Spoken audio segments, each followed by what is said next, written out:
teman-teman. Kali ini Adit dan keluarga Upin Ipin lagi jalan-jalan teman-teman.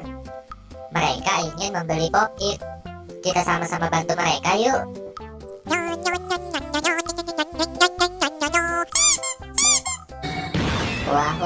Wah, ternyata Ipin habis kita beri Pop-It berubah menjadi ondel-ondel teman-teman. Menurut kalian Mei habis kita beri Pop-It berubah menjadi apa ya?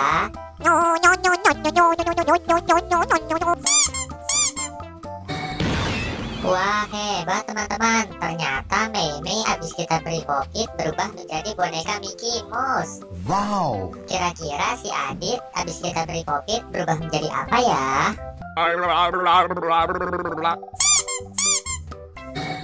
Wah, si Adit habis kita beri Pop-It berubah menjadi badut teman-teman. Keren ya.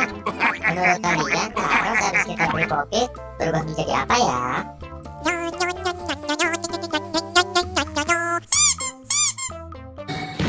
Wah, hebat teman-teman. Ternyata Karos habis kita beri Pop-It berubah menjadi Power Ranger warna pink teman-teman. Nice. Menurut kalian Abang Saleh habis kita beri Pop-It berubah menjadi apa ya?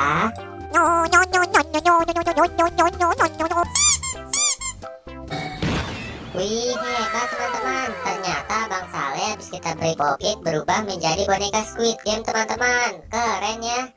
Terima kasih ya teman-teman udah membantu Adit dan keluarga Upin Ipin untuk mencari Pop-It. Buat teman-teman yang baru datang di channel ini, jangan lupa subscribe dan aktifkan tombol loncengnya ya. Dan jangan lupa tonton semua video aku yang lain. Terima kasih.